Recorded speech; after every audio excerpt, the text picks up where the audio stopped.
Hey everybody, I'm here to do a mid-year freakout tag. This is the first time I've done one, so I'm excited.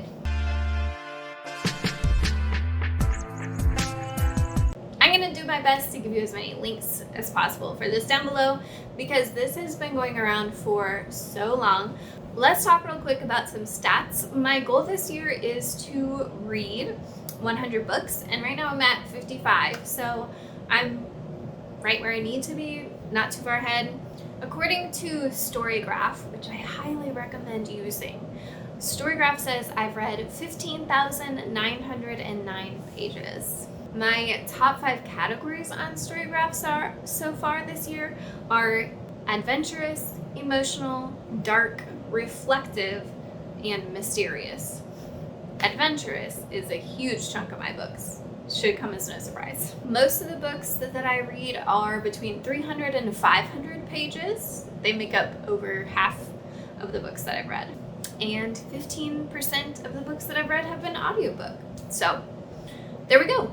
Let's get into the standouts of the year. Question number 1, the really big hit. What is my favorite book so far this year?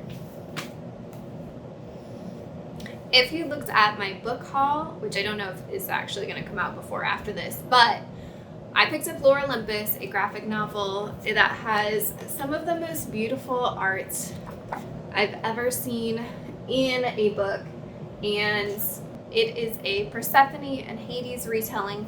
There are a lot of trigger warnings, but it is probably my favorite Persephone and Hades retelling of all time, and I am in love with it. I've reread it. I have imagined it in my mind. I have daydream about it. It is just one of those books that I am obsessed with at the moment. Question number 2 is the best sequel you've read so far. I picked up a Shauna Maguire book. This is book number 3, and actually the one I'm going to talk about is book number 4. But I really love the Wayward Children series, and I picked up In an Absent Dream. The first book had been my favorite up until this point, but I really loved book number 4. I feel like the issues and flaws of the main character were some that I could really relate to, and I loved the dilemma that was faced in the book. Question number 3 is a new release that you haven't read yet but want to, and I'm gonna choose A Magic Steeped in Poison. This has to do with a girl that accidentally makes a tea that poisons her mother, and then later on, to save her sister, has to enter into a tea making competition. I don't know. It was partially a cover by Elliot's Brooks. Had this on her page for new releases for this year, and it is a duology that the second half of this book comes out later this year. I'm trying not to repeat books in this, but for this next question, I really didn't have any other options. So question number 4 is most anticipated release for the second half of the year. Really, it's these two. Honestly, this book, I'm just gonna hold it up as like an honorable mention over here every time it could have been an answer because there's a lot of these. For this one, I'll probably pick up and not read right away. This one I will pick up and immediately devour. So both highly anticipated. Okay, we do have some that made this list for not great reasons. This next one is biggest disappointment. I picked up Timeline by Michael Crichton, who wrote Jurassic Park. I mean, that's a pretty heavy hitter, and I've always had high respect for this author. I DNF'd Timeline. It was so textbook. It was too much into the science and not enough into the plot for me, and I let go around page 200. And I struggled to make it even that far. The counterpart to that question, biggest surprise this year, you may be surprised. I'm going with Dracula because I enjoyed it. And to be fair, I kind of expected to maybe like it, but earlier in the year I had read Frankenstein and not enjoyed it much at all.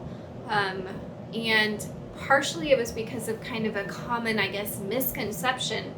The creation of Frankenstein is not actually a very big part of the Frankenstein story. And I didn't know that. So I think my expectations were just in the wrong place for that book. And so going into this, I was worried that I was going to have the same issue. And I didn't. I really liked this. There were definitely parts that were slow. and the final battle was a little bit skipped over. I enjoyed it nonetheless, and so I expected it to maybe be a 3-star, and it was 4.5 easily. So surprising book for this year, a classic. I know. Okay, these next 3 were ones I did on audiobook, so hopefully there will be an image up here for you. New favorite author, first of all. But my new favorite author is going to be Naomi Novik. I listened to Deadly Education on audiobook for an academia prompt and was really into it. I have not read her other, I know she has like Uprooted and Spinning Silver. She's definitely been a popular author on BookTube, but I just never really saw myself getting into her for some reason. I don't know why. I just never really found myself dying to go out and read those books, but I loved Deadly Education. So I still, for whatever reason, don't know if I'll pick up the other 2. I feel like they're all so different from each other, but maybe. New fictional crush.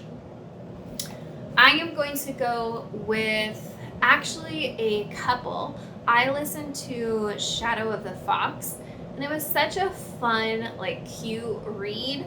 Definitely a dark twist at the end, but I really loved the dynamic between the kind of couple that formed. I really loved the personalities. It was cute. It was fun to read. It was definitely one of those where you knew it was going to end in some heartbreak, but I really enjoyed them as a couple. Okay, so for newest favorite character, I am also going to go with an audiobook that I listened to, and that is Liza Lockamora, the Gentleman Bastard series. I loved Lockamora as a character. He was, oh my gosh, I don't even know how to describe him aside from really fun to listen to, and just, man, was I rooting for him, and man, did I know it was not going to go well. So, he struggled a lot in that book. It was a sad book, and yet somehow I just found myself having a lot of fun. I feel like I had a lot of strong emotions. Like, I was either really hurt or really angry or laughing out loud as I listened, and he was different in the fact that, like, he was not a good fighter, but he was really cunning. And I think all of that just, like I said, made it really fun. Book that made you cry.